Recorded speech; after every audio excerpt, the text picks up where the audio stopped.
Welcome back to the Hall of Fame show. It's your host Myra, here with the legendary Sid Wilson of Slipknot.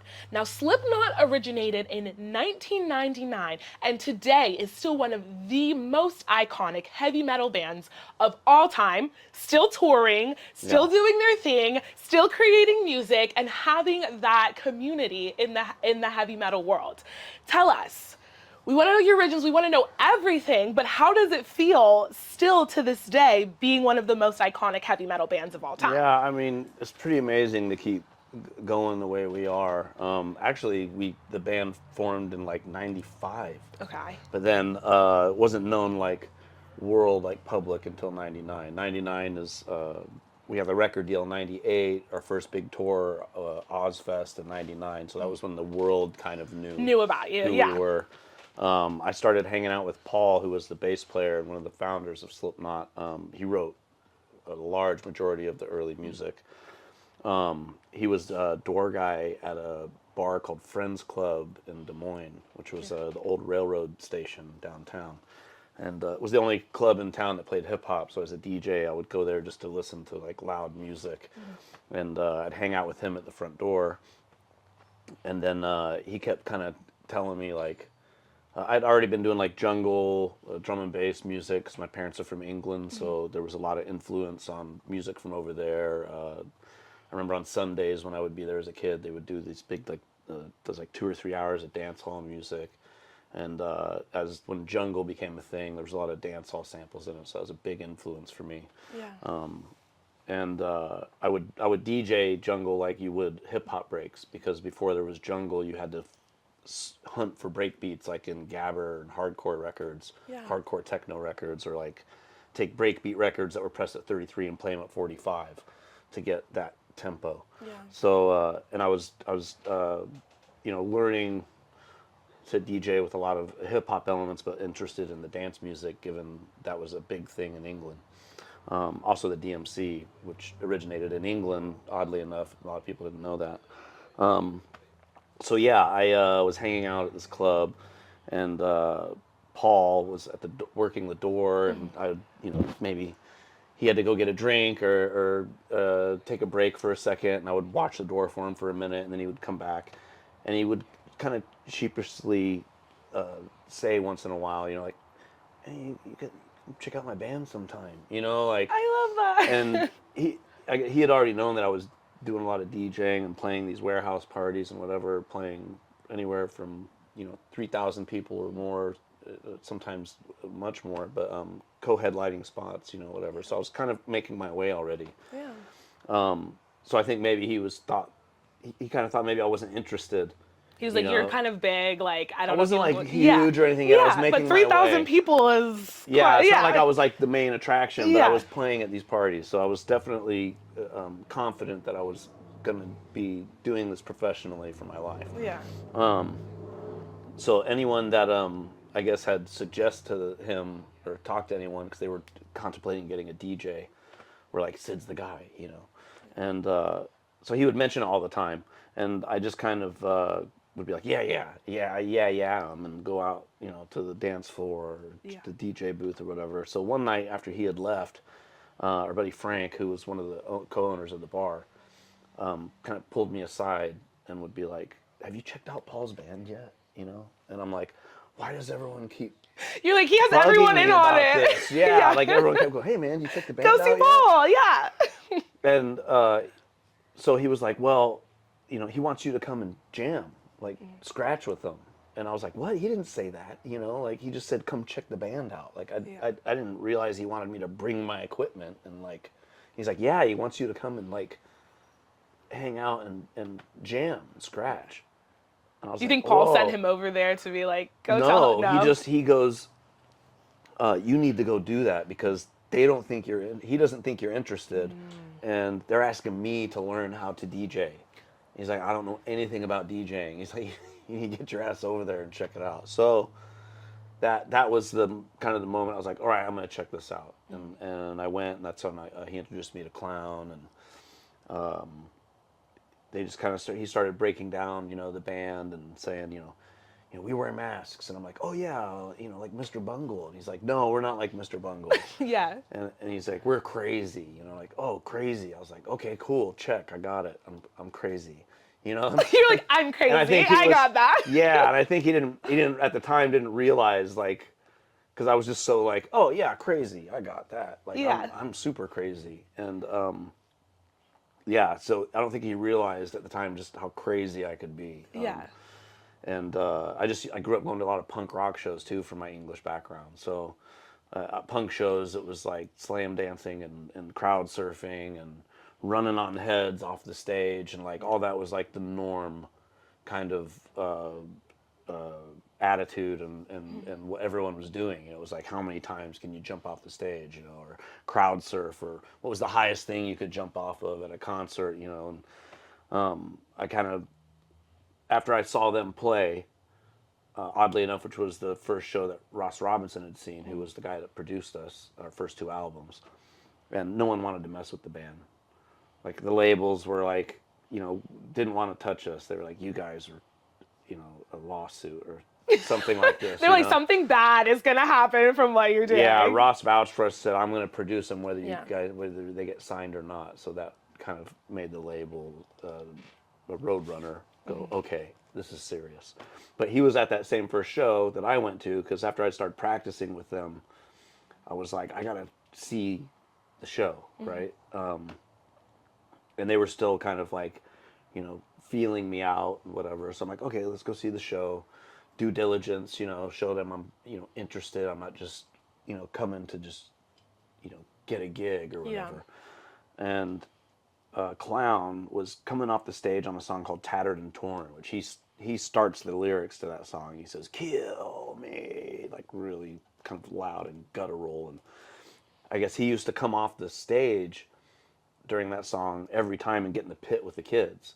And would be like, they would all try and wrestle him or whatever, and he'd wrap them up with the mic cord and drag them across the floor and all this kind of stuff. So he decided, I'm going to show the new guy what's up. And I didn't know about this. I just was standing at the back, but I could see him starting to like make his way out from behind the drums. And I'm like, I'm going to go get him. So I just instinctively start running up there, and I'm leapfrogging people. So like jumping up, like, yeah, jumping. like grabbing people's shoulders and like jumping over their heads and like crawling over people and anything I can do to get up there before he can get off of the stage. So just as he's getting ready to take his first step down off the stage, and he looks up, and I grab him. I'm there at the front. I grab him and I start headbutting him. I'm just like, I headbutt him 6 times. Oddly enough, his number 6. I'm coming in for the 7th one, and he pushes me away. He falls down to his knees on the stage, and he said I almost knocked him out. He was like... Wait, so he was going to come for you. He was going to come for me, and I went you for him. Sensed it. And so you were like, actually, Yeah, I'll show you crazy right now. because he was looking at me from, like, he was like, kill me, and I'm like, oh, really?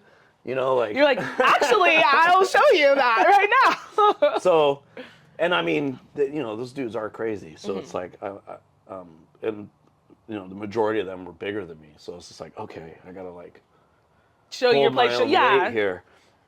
So I do that, and after I finish headbutting him and he pushes away from me, he crawled back to Joey during the show and he goes, I don't care what anybody says, that guy's in.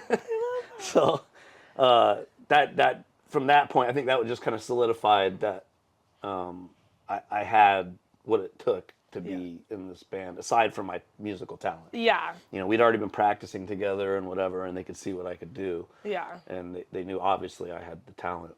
But you needed like the personality aspect to like fully be initiated. Like, well, we were like the heavy metal boy band in a sense, because we were like plucking all of the best musicians in town. Well, I shouldn't say we, they were, because I was kind of the final addition. So it was like they wanted to get the best dudes from each band and formed like the super group.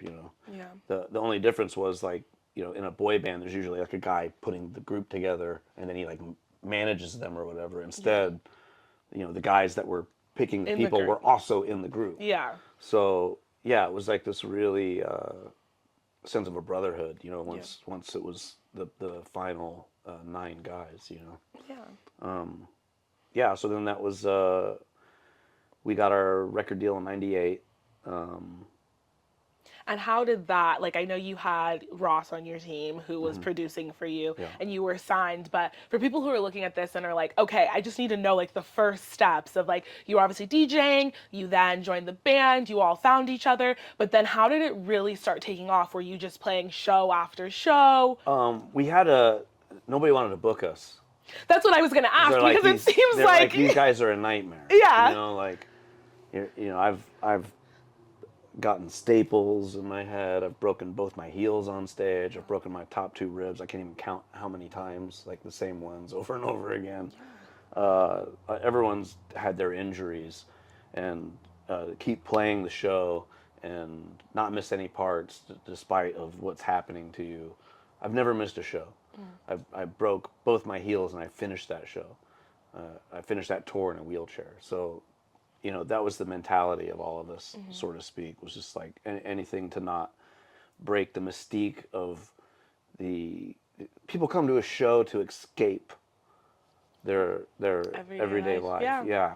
So, when they come to a show, there's like a sense of escape and therapy and things happening that if I break that mystique at some point, it takes the viewer out of the world they've come to be a part of, right? And so I've never wanted anything to pull anyone out of it. Yeah.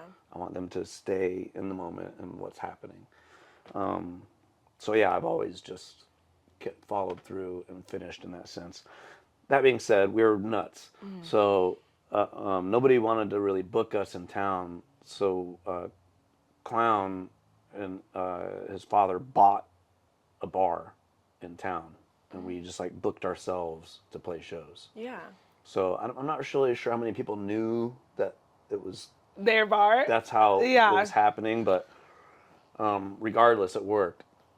So when labels and people came out, they could see the crowd of people. It was like in a small bar that was probably like 4 of these rooms.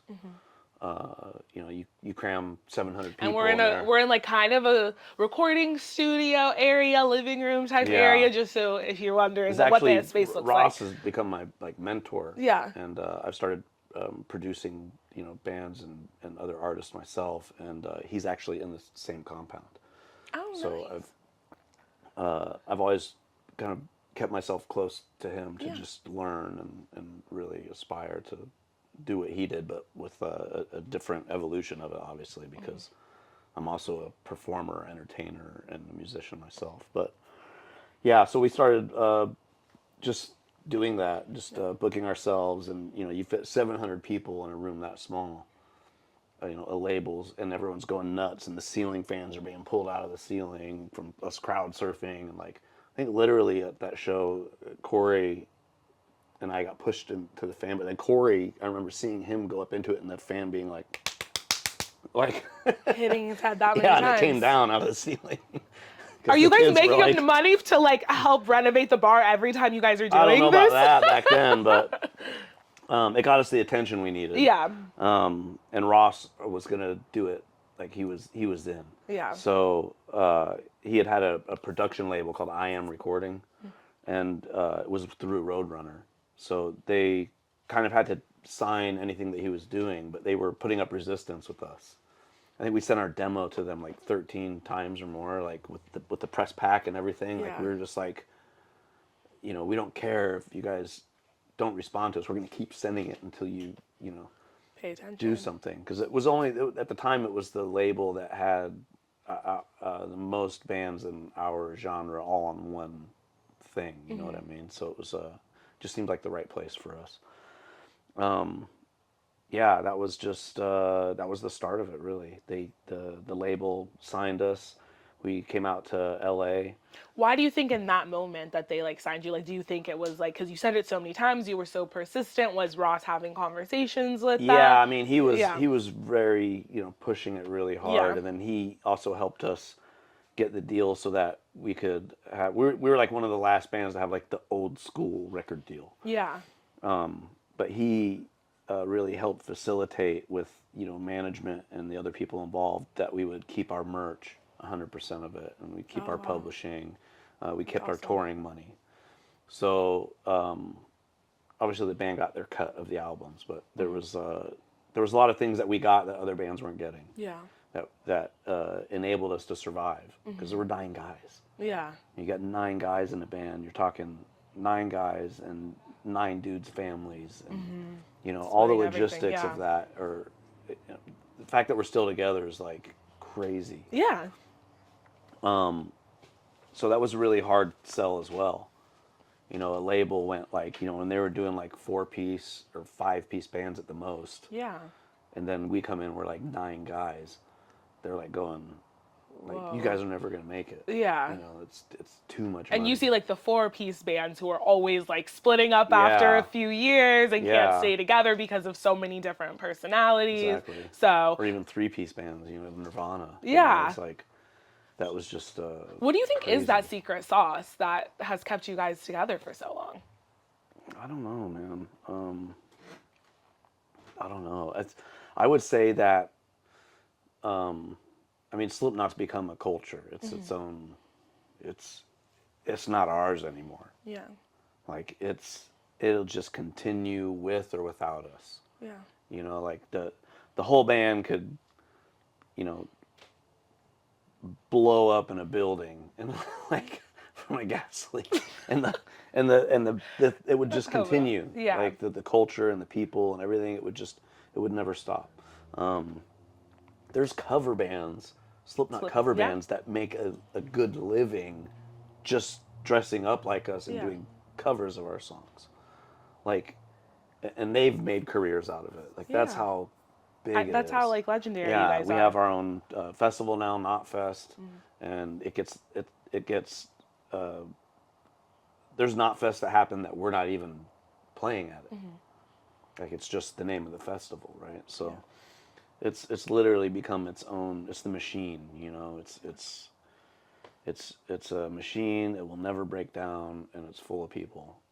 And in creating this machine, would you say there was a specific time when you were like, whoa, we've created something that's beyond what I could ever imagine? Or were there just different mean- steps along the way? I mean, you're still creating, obviously, but was there that one moment where you were question. just like, Not to sound conceited or anything like that, but from a very young age, I've always known that I was going to be an entertainer and that it was always going to happen and it was just going to keep going. There's never been a doubt in my mind. yeah, So that's just like it's an odd question for me because I've always just known, yeah, no matter what I'm doing or what I choose to do, that it's gonna be the right thing. I don't know if it's you know, like a spiritual guidance. I live out of control, you know, and you know, it's not up to me. You know, Yeah. I give up control to everything. Yeah. To the universe. Yeah. yeah. I was gonna say the universe. I live the same way. Now you chose number 0. Yeah. I know a little bit why you chose it, but I came for our in viewers, and I wanted 13. 13's like my number. oh, okay. And so why 13? I don't know. It's It's just your number. it's my lucky number. Okay. So that was the number I wanted, but they were like, you can't be 13. I'm like, well, why not? Like, well, because we're consecutive. There's It's 9 of 1, us. 2, Yeah. 3, 4, 5, 6, 7, 8. Yeah. You have to be 9. Yeah. And I just went, like, I didn't, it took me like half a second. And I just went, okay, I'm 0. I'm they were like- before number 1. Like, their faces just went like, what? What? Like, how do you even, what? They were like, no, we just said you were 9.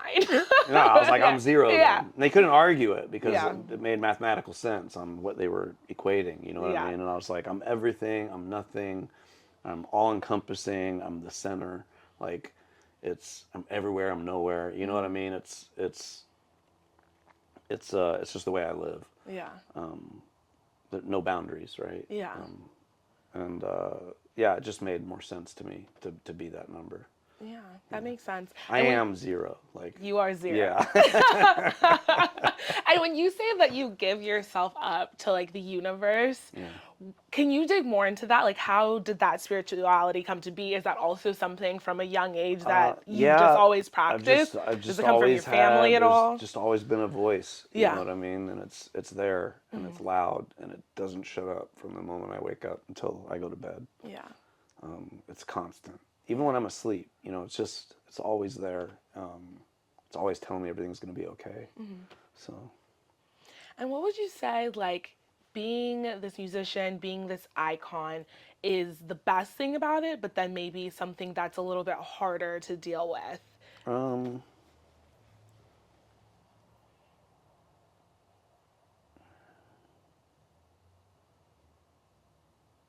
the privacy, I guess, might be one. Um, in the sense that no one will really understand what it's like to be in your shoes, you know, unless they've experienced it somehow themselves. So that being said, you have to be okay with people not knowing or understanding your position. Yeah. It's easy to get upset or offended or like, you know, there's a lot of people in my position that get upset when people come up and ask them for an autograph or in their space or anything like that. I signed up for this, Right. so I don't get to complain about that. The it's it seems really, I don't know, selfish to me to be like, oh, I want to be, you know, a musician and do all these things and be inspiring to people and you know, when people get to be in my presence, that they get to take some of that magic with them and have it change their lives, and then I can't just turn that card over and go, Yeah. you know, that's not allowed, not in my book. But it's, you know, when I see that, I'm like, why are you doing this? You know, like, why are you even a musician, or why are you an entertainer, or why, you know, if you knew what you were signing up for, you don't get to complain about the side effects of the benefits of what you do. Right. So the only time really is like if I'm eating. Yeah. Like if I'm eating, I'm out to eat with my family or something, and someone comes up to talk to me in the middle of eating, I'll be like, "Can we please do Can you this? wait till the end? Can we do this till after I'm done Yeah. eating? You know, Yeah. like it'll be cool with me then. You know, or like sometimes the other one might be like when I'm checking into a hotel and I might have like, you know, 2 or 3 bags on me and a dog and, you know, my kid with me, and you know, it's like, let me check in and I'll come back down in 20 minutes and I'll sign all everything. It's kind of like, know? let me be human for a second. There's a lot Yeah, going it's on in like this moment. and it's like, you know, those are the things I have to like kind of, you know, in those situations I have to like step back for a second and be like, you know, they don't get it. Yeah. They don't know. They're just excited. Yeah. You know, that this is their moment. You know, so is there times where I've not been able to hold on to that control, or not control, but the respect or empathy for them not knowing of what I'm going through and them just being in their moment? Yeah, of course. There has been, you know, a couple times where I've been like no, and I just You're like, a lot's going on right now. yeah. Yeah. I mean, that's the thing, is no one ever knows what's going on in someone else's life. You know what I mean? It's like, and it's not just because I'm in a band or I'm famous or whatever. That rule doesn't just apply to me. It applies to just every person in life normally. You know, and I think that's the hardest thing in life, really, is not being so wrapped up in yourself. You know, empathy is like such a huge thing. Yeah. Definitely something we should all practice some more. Yeah. Leaving people better than when we met them is definitely something everyone should practice. Not everyone does, but I definitely agree with that. Now, I do want to talk about, like, we're talking more about, like, your personal life and how you like those private moments alone when you're, like, with your family or you have your kid with you. You recently just got engaged. Yes. Congratulations. Thank We're you. really happy for you. Yeah. About that engagement, I know you've known Kelly for, like, over 2 decades, or a little over two? Quite a bit of time. Quite a bit of time. I mean, Yeah. when we first met, obviously the age difference when I was 21 Yeah. was significant for my age, right? Yeah. So it was just kind of like, oh, hey, how you doing? Blah, blah, you know. And we'll go about your day. And then, like, you know, fast forward years later, you know, bumping into each other like in LA or Yeah. you know, and whatever part of the music scene or entertainment, I'm like, you know, wait a minute, you're not Kelly. You know? Yeah. So you guys kind of rekindling that, like you said, a few years ago.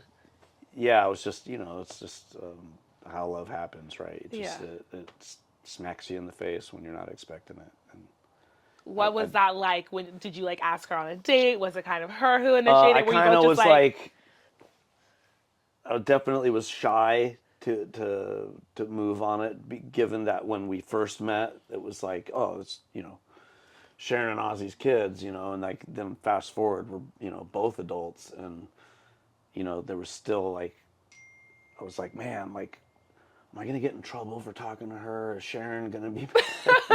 Sharon and I like talked a lot on Ozfest, like, so, Okay. you know, there was like I don't know, we just had like there was something there. You kind of, like, needed a blessing, sort of, if you're already talking with her mom, or did you feel? I Yeah. asked her father for her hand in marriage. It Yeah. was like 3 years prior to the engagement. I wrote like this poem, and gave it to him. You know, he ran it upstairs to Sharon. So yeah, I was like, you know, trying to be traditional in that sense. But yeah, it took a minute to take the next step. And what was your first date But, like after you guys did rekindle? It was cool, man. Yeah. We just, you know, I asked her out for coffee, I believe. Okay. I had been like doing things. I'd run into her at my buddy's shop, and then, you know, I think she was like, "Oh, I like those sunglasses." You know, I'm like, "Oh, you want some? I'll get you some." And then like gave her like a whole like box of like assorted, you know, of the glasses, Yeah. you know, all different ones. Cute.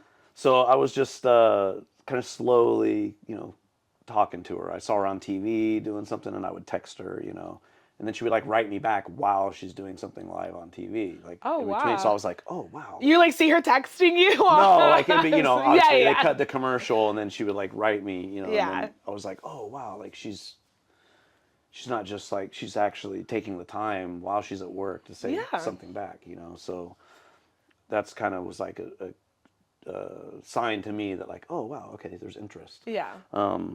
I asked her out for coffee, and I think we actually ended up going to Disneyland instead. She took me to Disneyland for my birthday, so that was so really cool. And cute. I love Star Wars, so we got to do all the Star Wars stuff. And Yeah. Yeah, You were like, do you want to go to coffee? And she was like, actually, we're going to Disneyland. Yeah, we're going to Disneyland to do Star Wars. I'm like, really? Awesome, you know. Yeah. And I'm a big nerd, so like, you know, go to do the Star Wars thing, and like that ride, that whole thing was incredible. It was awesome. So it really did. It was like a fairy tale thing, you know, being that we went to Disneyland and Yeah. did all this really cool stuff there, and it was just like, you know, I don't know. For me, that's That's cool. very fairy tale. Yeah, I mean, you know, I get a lot of people like Disneyland, but I was like, for our generation, I think it was like, That's really it couldn't have cute. been better, you know. Was there a specific moment when you were like, I'm in love with this woman, or you just like fell in love every time? It kind of happened like as soon as I saw her again.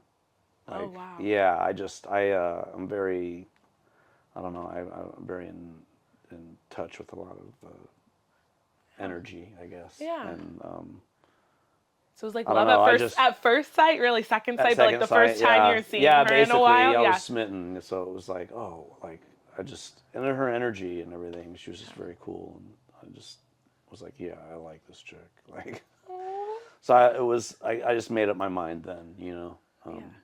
And then you asked her mother and father for her hand in marriage 3 years before you actually Yeah, proposed. yeah. Did they keep bothering you? Like, okay, Kinda you once in a asked while, me yeah, it's last like- year. You asked me like 2 when it- years like- ago. You like, when is it gonna It was happen? gonna happen. Yeah. But you know, we had decided we wanted to have you know, kids first. Okay. So like we had Sydney, and Yes. you know, and she didn't want to like have a wedding like, you know, while pregnant. So she and knew all that it was going to like, be coming at some point. we're just but- at an age where we're like, you know, it took long enough for us to find each other. Mm-hmm. So we were like, let's just start doing it. Yeah. You know, we just like, right, basically from the beginning, like, let's make a family. Let's do all this stuff, and we'll worry about, you know, getting married and that later. Yeah. You know, let's just get on with life. Yeah. You know, because, you know, I'm not getting any younger, and Yeah. yeah, we just wanted to get it going, you know. Yeah. To be honest. And so you're a father. And then, you know, she Yeah. wants to, you know, look good at the wedding and whatever, and Yeah. not have the baby baby weight. be pregnant, and Yeah. have baby weight and all this stuff. So we're like, okay, you know, whatever you want, you know. Yeah. I made the commitment already, you know. In my mind, I'm with you forever. So it doesn't matter if there's a Was there a ring. moment when you told her that? I've always told her that. Okay. I've always On said the first date. that. Pretty quick after that, she even said that. She was like, we were both like, you know, I'm not looking to just date someone or Yeah. whatever, you know. But yeah, we just I don't know. That's just how if I'm gonna, if someone's my girlfriend, that's the person I'm gonna be with for the rest of my life. That's how it is in my mind. Yeah. It doesn't matter if there's an engagement or a wedding or any of that stuff. It's like, okay, I've made a commitment for us to be together. So Yeah. That's your person. yeah, it's like if they're, you know, it's either they're my girlfriend or they're not. You know, I'm not gonna have someone be my girlfriend and have it be in the air and then maybe date someone or whatever. Yeah. It's just too weird for me, I guess. I don't know. Yeah.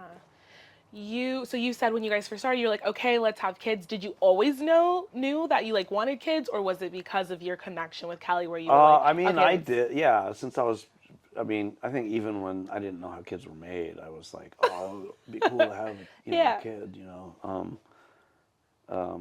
I don't know if I probably owe that to my family, my parents, and just the way I was brought up. And how has that fatherhood journey been for you? Oh, I love it. You love I love it, yeah. It's the coolest thing in my life. Yeah. He is amazing. He surprises the crap out of me every day. Like, Yeah. He is.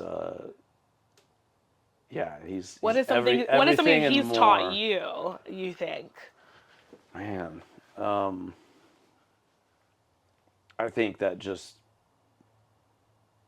nothing else matters. You know, your family, your family is it. You know, and not just, you know, Kelly and him, like my family, my father, my mother, my siblings, just that, you know, grandmothers, aunts, uncle, all of them. You know, like. I have a really busy schedule, so the moments that I get to share with my family outside of my now immediate family are not as much as I'd like it to be, but I really cherish those moments, and I really make a good stamped memory of those moments that are happening. That, you know, all this equipment, all this stuff, my, you know, cars, clothes, possessions, like any of that, the experiences that don't involve them or whatever, it's all really cool. But at the end of the day, that's what's carrying on from me. You know, when I'm gone, they're gonna take everything and all of our experiences together and pass that on to, you know, their children and the children after that. And I think it's just about what he's really taught me is to be the best I can and do the best I can through my example. Right. You know, and that ensures that every generation after us will become better. And watching him, I know that's for real. He's so much smarter than me. He's so much more advanced than me. He learns so much quicker than I learned. And I thought I was a really fast learner. Like, I pick up things pretty quick, man. But that kid blows my mind. He just figures stuff out without ever even being told how to do it or shown how to do it. his first time he got puzzles. Like no one, he just opened the box and put it together. You're like, wait. Like we weren't I have like help with that. didn't show him how to open the box Yeah. or any of that stuff. He was just like rip and like So and threw it cute. together. And Kelly and I were like, we're in so much trouble. You're like, we have a genius. We have a genius on our hands here. But I see that with like my Yeah. friends' kids, and you know, I truly, you know, believe as long as you're giving your children the time and the attention they need, they're going to be better than you. Yeah. Yeah. Now there was also meaning behind the ring. I know you call Kelly Honeybee. Yeah. And so, can you tell us a little bit about the ring story and how that came to be? She has a tattoo of Yeah. a bee, so I just started calling her Honeybee. Yeah. And then coincidentally, Joan Rivers used to call her that because she's, you know, always buzzing around and, Yeah. you know, bringing joy to people and whatever. And yeah, I didn't know this, but yeah, it was just kind of a cool coincidence and really cool for her. And you know, she liked that there was this connection with us, and I just wanted to symbolize it somehow. You know, that I see, you know, I see her, you know, and just the attention to detail, little details and things, you know, it's like, I think that's important. You know? Lets her know that I'm paying attention, that I'm not just in my own world doing things and like, you know, I'm the guy, you gotta follow me and what I do, you know, I being man, I do have those tendencies to just go, you know, and with whatever I got to do. And now the purpose of my motivation and my purpose and the drive has them behind it. They're the fuel, her and Sydney.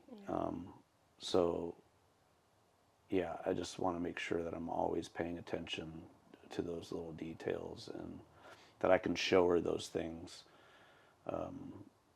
And I mean, I was going to say like in small ways, but the ring is kind of like grandiose, right? But I think it's more about the small details rather than, you know, the grandiose of the ring. It's like, okay, you know, she's really going to see that I care, you know.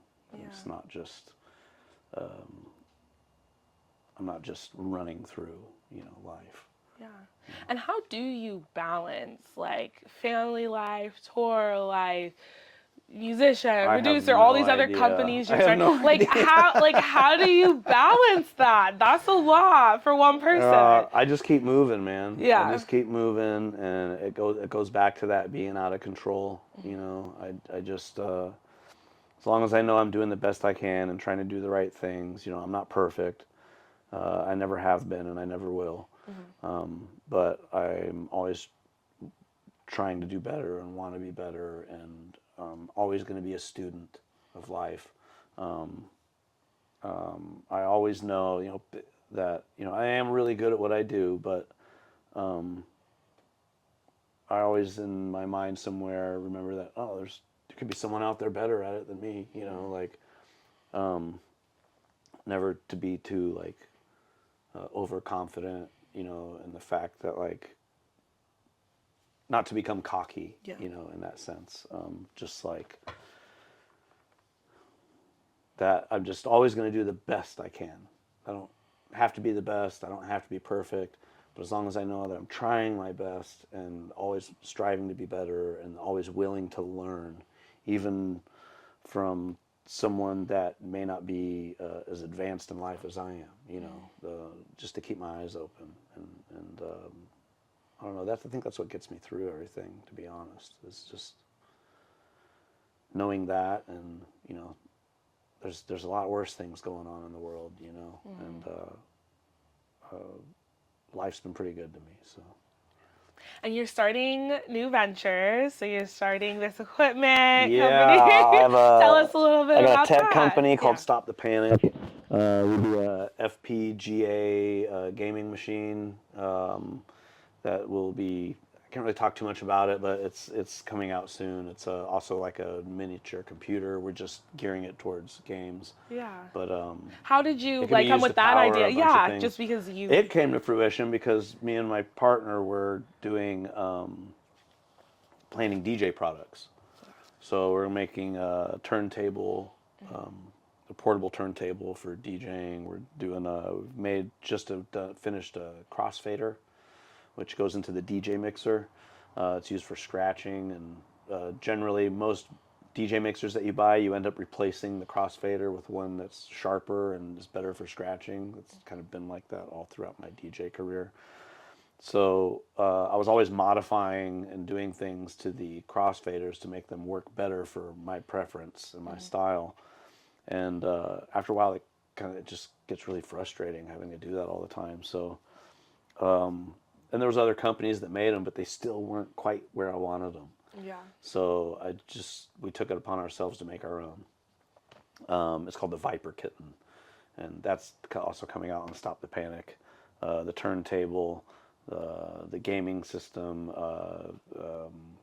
The gaming system's like really small. It's like this big, but it can be used for a bunch of different things that you would use computers for. It's open source, so you can redo it how you want to redo it. You could typically have one in a car and have it, doing the computer system in there. You could have it running a game system. You could have it in our turntable. So it was initially for DJ equipment, and my partner just went, man, we got all these ideas and all these things that we want to do. Why not just let me take the time needed to make one that will go in all of our products instead of making one for each product. Yeah. So I was like, okay, that sounds Like, amazing. That perfect. sounds amazing Yeah. to me, like do it all, board, So that's what we've done. And then from there, we actually have 3 different ones. So they're like in 3 different sizes. Also a communication device that we're doing called the orangutan. love the It's name. it's like how the two-way communicators used to be with the keyboard. Oh, But okay. it has a color screen, and it's yeah, it's like just I know there a lot of people get frustrated with the phones and the Yeah. way they're communicating with cell phones these days, and social media is taking them away from communication and being able to like learn things properly. And our devices will be more geared towards showing people how and where to learn things, not necessarily just giving them answers for things so they don't learn anything. Yeah. And it can be used for communicating, either just typing or talking.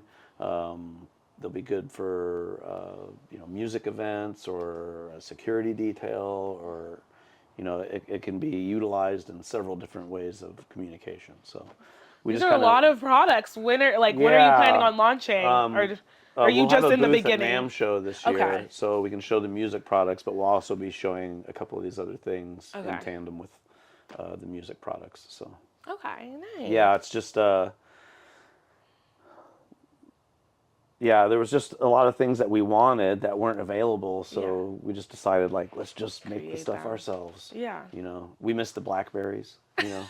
Not the blackberries. Yeah, we miss the blackberries, man. There's a lot of people that Why do you miss the there's blackberries? a lot of people that prefer this style of communication.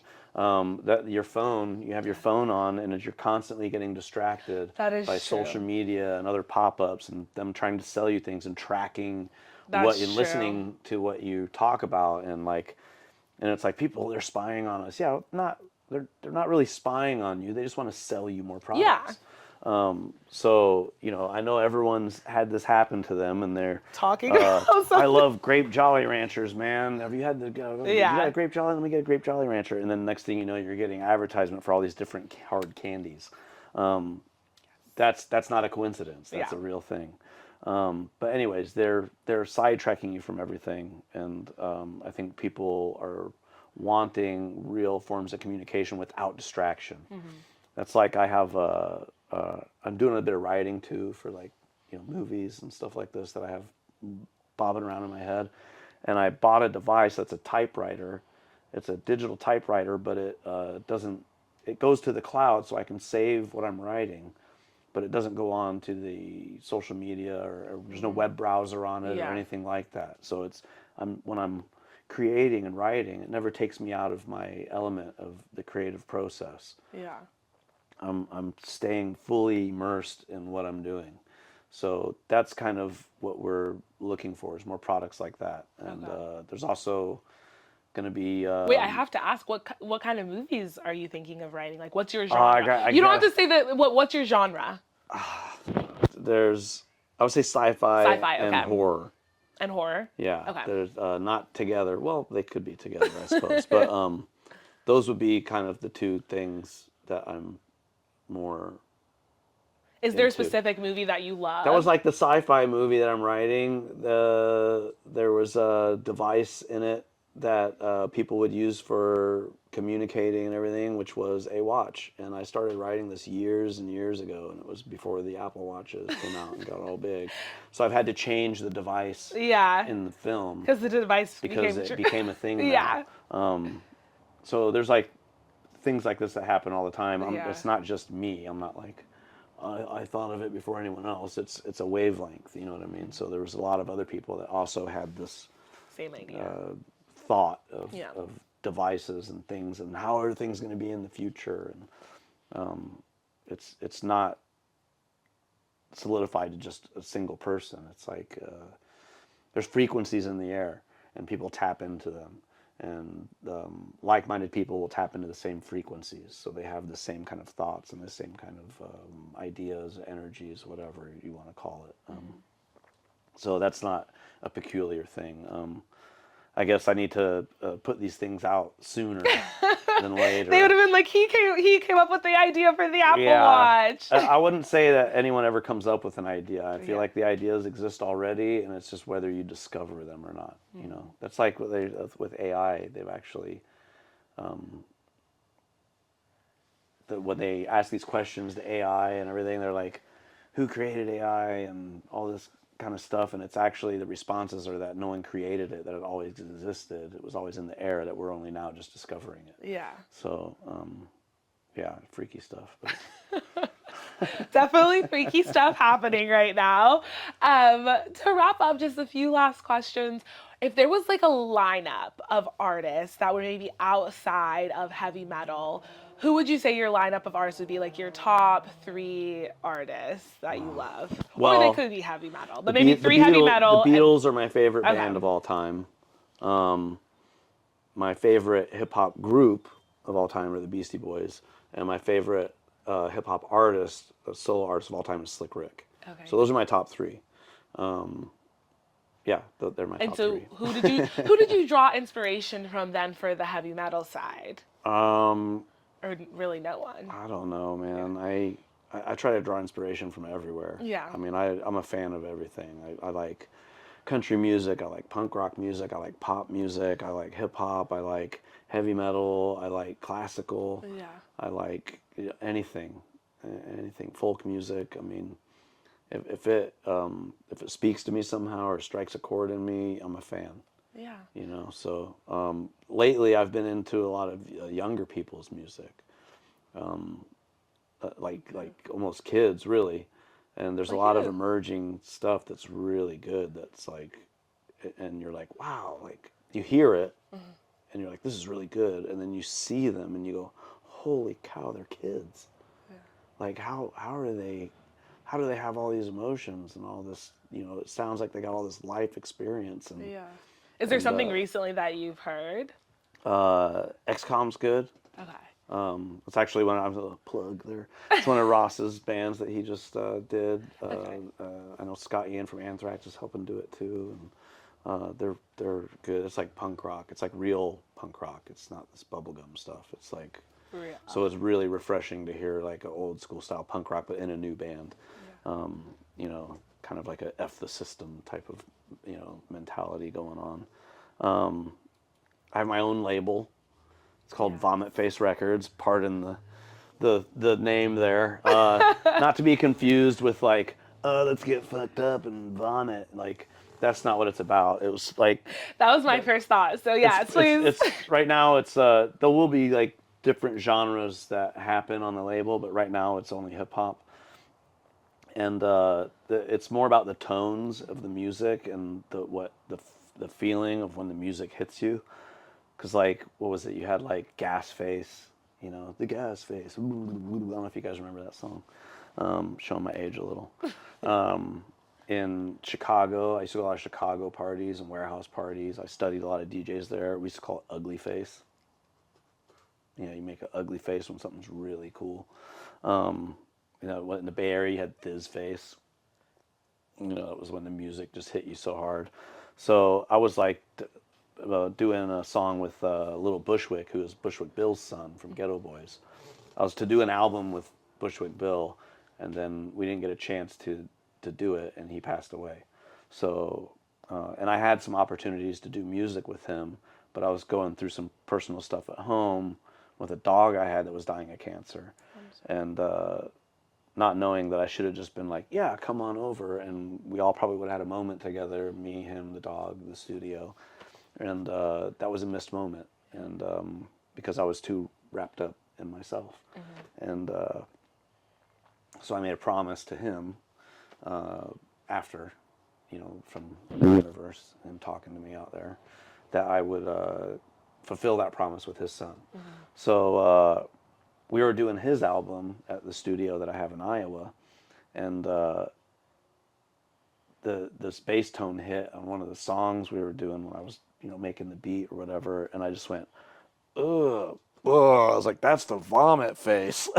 And it really stuck with me. You're like, that's the name of my label. Yeah, it's like that guy at the party that's like, and everyone's like, is he okay? Does he need to go to the hospital? Like, they think he's passed out, but really he's wide awake. He's but like, no, he's taking everything in his being to fight, and he's like defying gravity somehow. He's half out of the chair, and he's like, and it's like, it looks like he has face collapse from a seizure, and that was what the bass tone had done to me in this song, and I was just like, oh, that's the vomit face. So I was like, that's it. I was like, that's the sound, vomit face. So I was a Vomit Face Records. So I got Little Bushwick's album coming out. I'm supposed to get the music video any day, any second. Like, I'm dying to check my messages right now, even thinking about it. We just added a song actually to the album over the last few days because DJ Lethal from House of Pain and Limp Bizkit, who's one of my dearest friends. He's my big brother, basically. I was just talking to him on the phone a few days back and was like, oh yeah, I'm just wrapping up the Little Bushwick album, da da da. And he goes, oh, you know what? I got some songs with Bushwick. And I was like, for real? So he had a couple songs that he had done with Bushwick Bill, and was just like, you guys can have them. So we grabbed one of those songs and put it on Little Bushwick's album.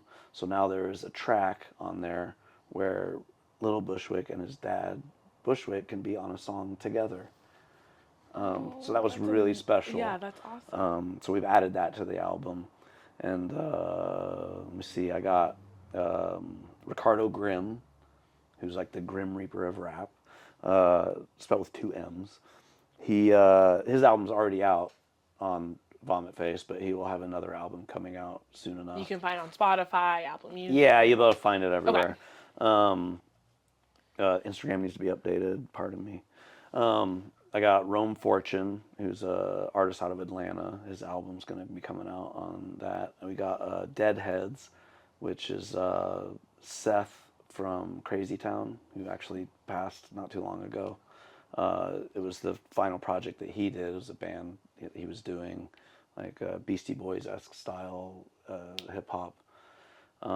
That is being mixed and mastered right now.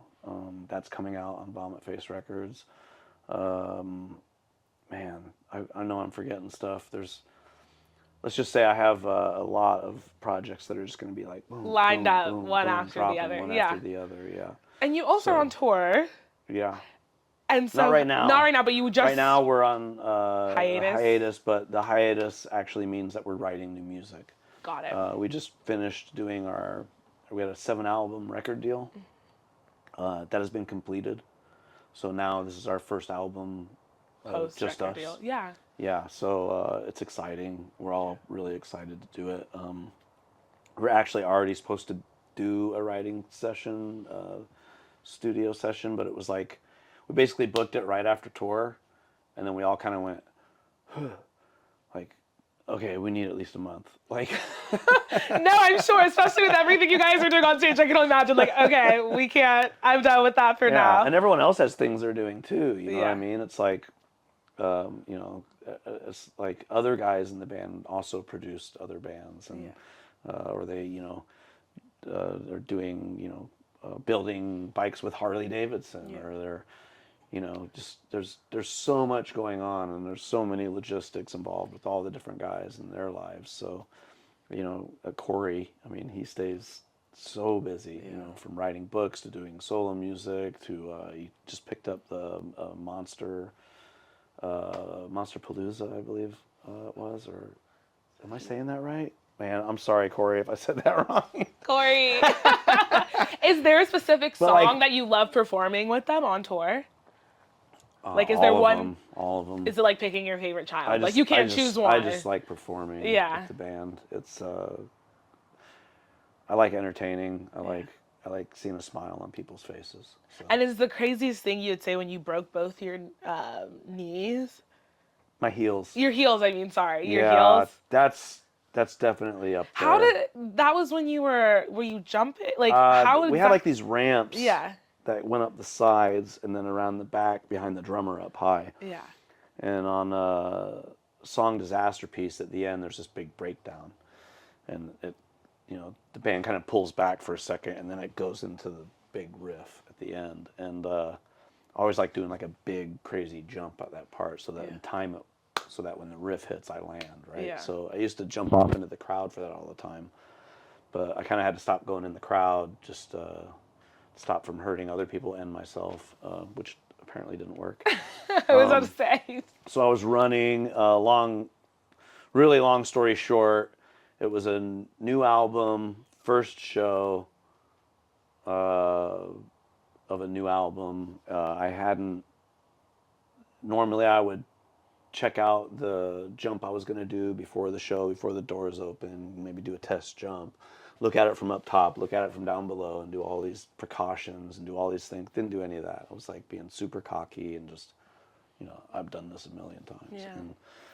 Yeah. And I ran across and I did a big old jump off of that thing. And I landed. And a lot of the stages these days are like kind of this plastic material almost, and it has a little give and flex. This was a concrete stage.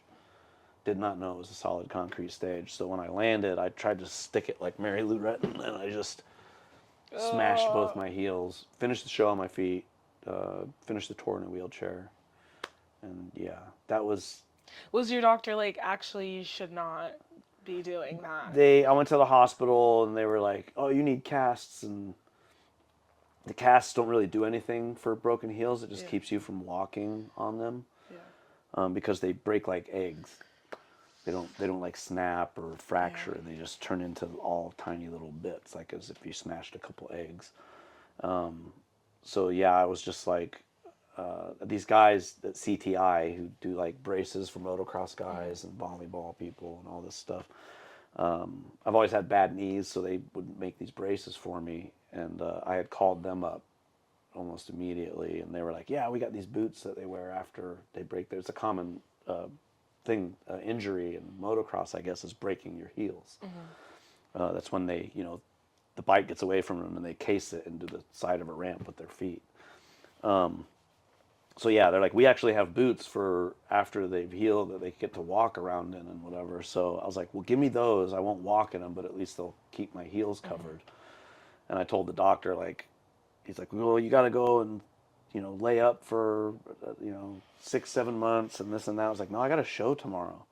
And they're like, what? Like, they're like, no. The band, they were like, what are we going to do? I'm like, I've done this before. And they're like, what do you mean you've done this before? And I broke my leg in a motorcycle accident once when I was younger. And I was supposed to move to Colorado. Convinced all my friends to basically run away from home and be snowboard bums. And I broke my leg in a motorcycle accident, and they all took off and moved to Colorado and left me in Des Moines. Because I couldn't go, right? Yeah. So my dad set up my turntables on some sawhorses, and I would go down the stairs on crutches and then jump in a wheelchair and practice DJing all day. Yeah. So I was like, I've literally done this before. And they're like, what? I'm like, yeah, just lower it so I can get me a wheelchair and build a ramp. Yeah. So yeah, I just, you know, I'm sure the crowd. the doctors were wild telling now. me, yeah, I go home, this, that, da, da, da. I was like, that's not an option. That's not happening. So. And you had another incident, but it was actually an accident with the bonfire. Like that was I totally. knew that's what you were gonna say. Yeah, let's just say I was being stupid. Yeah. Some stupid Iowa boy stuff, man. I had a bonfire the night before, and I went down to see if everything had burnt.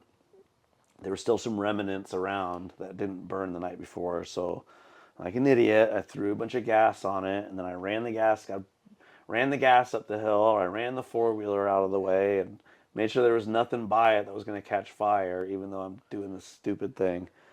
Looking for like a long stick to light it, and then I just kind of panicked, thinking like, oh, I couldn't find a long stick long enough. And I started thinking like, man, it's evaporating. Like, I'm going to have to, you know, it's not going to work. And then, so I was like, oh, I'll just light the stick that's sticking out from the bottom, and kind of like, thought I'd be okay, like leaned in to do it. And it was really humid that day, and it created this gas vapor that was just hanging around real low, and it just went boom, and it just blasted me. Yeah. And there was that second where I waited, like, okay, how bad is it?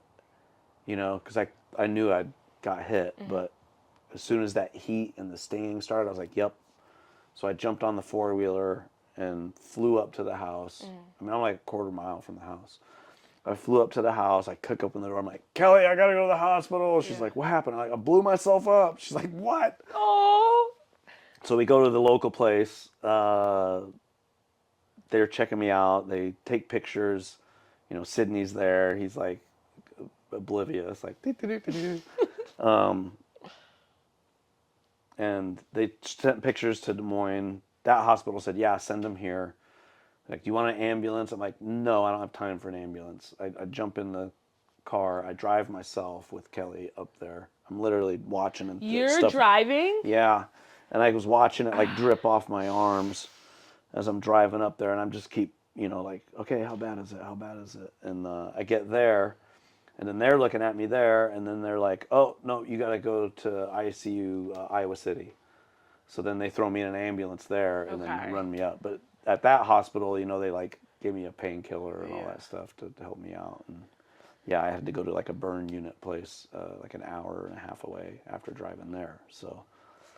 Well, we're glad you're okay. Yeah, I actually healed really good. They said it was like just a little bit more in. Oh, like if it was a little bit more, they were worried that I had inhaled fire. Oh, okay. And if I had done that, it would have been really bad because I might have burned the insides. Yeah. But I healed really good. Kelly took super good care of me. She did like extra of whatever they said to do. She did it like 3 times the amount. And yeah, I mean, you can't really tell by looking at me. Yeah, you would have to really take a close look. It's like I have half as many freckles on this arm as I do this arm now. And there's like pink spots, and my neck's got this weird kind of color here when I shave, but it's not that bad, man. I got really lucky.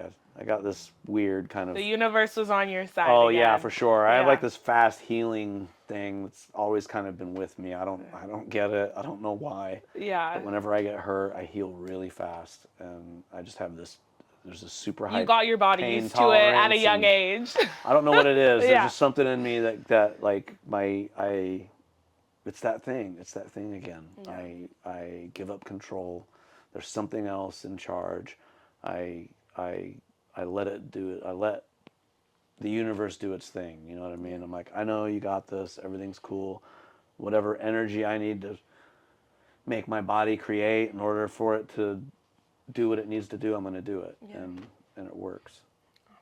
Yeah. That's amazing. Last question for you. You've already done so much, and you have so much on the horizon. What are you excited for the most in this next phase? More kids. Okay. How many kids? How many kids do you want? Well, we want as many as we can have. Okay.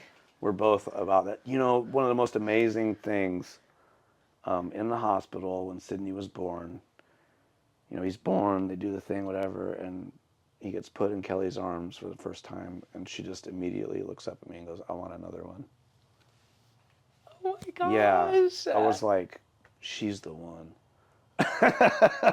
You knew that since you guys went to Disneyland. Yeah, oh my yeah. gosh, and you're getting emotional. I couldn't over believe it. Yeah. I couldn't believe it, man. Like, she did 4 sets of pushing, Yeah. which is like, it's like no time at all. No, yeah. I was at both of my sisters. Well, my sister, one of my sister's first kids, and then my other sister's kid. I was in the hospital for both of those, and they wanted me in the room with them. You must have a very calming presence. Something, I don't know, but if a woman wants you in the room with her while she is giving birth, you have to have a very calming presence. I had seen that, you know, already, and experienced that in my life through other, my sisters. Yeah. And like with Kelly, I was just like, whoa. Yeah. Like superwoman. Like. Yeah. I could not believe it. Like she just got it done, man. It was like incredible. Yeah. And then I want another one right after it. I'm just like, you're like, whoa, this one just so it's like breaking my heels and going, I want to do that again. Yeah. Maybe a little different, but no, you'll never hear me say that. Like, yeah. But that's the thing. Women are amazing.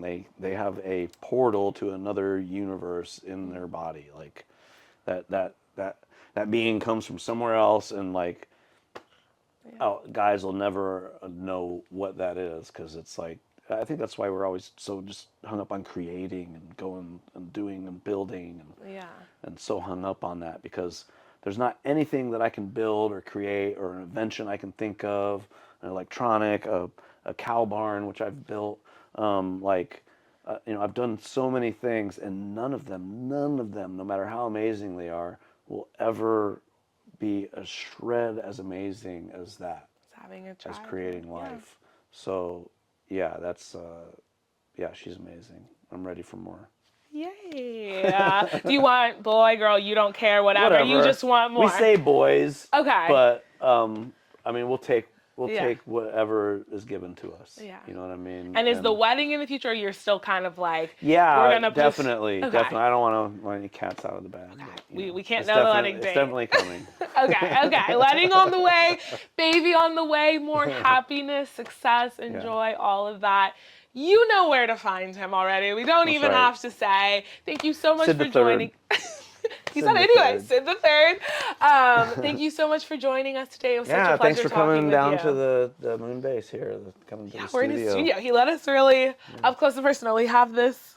Can I touch this doll? Yeah, go for it. That's, wait, did you say it moves? That's like the little. We had that here for a little Bushwick, because Bushwick Bill did like this whole Chuckwick. Wait, is it a real thing, toy? And and then Bushwick Bill had like a whole Chuckwick thing, and he used to run around with this around his neck. One of these things, True classic. Never goes out of style. I always come back. That's right. Okay. Oh my gosh. I love that. Okay, well, thank you for joining us at Hall of Fame show, Sid. Yeah, be on the lookout for little Bushwick coming soon. Bushwick. Halloween.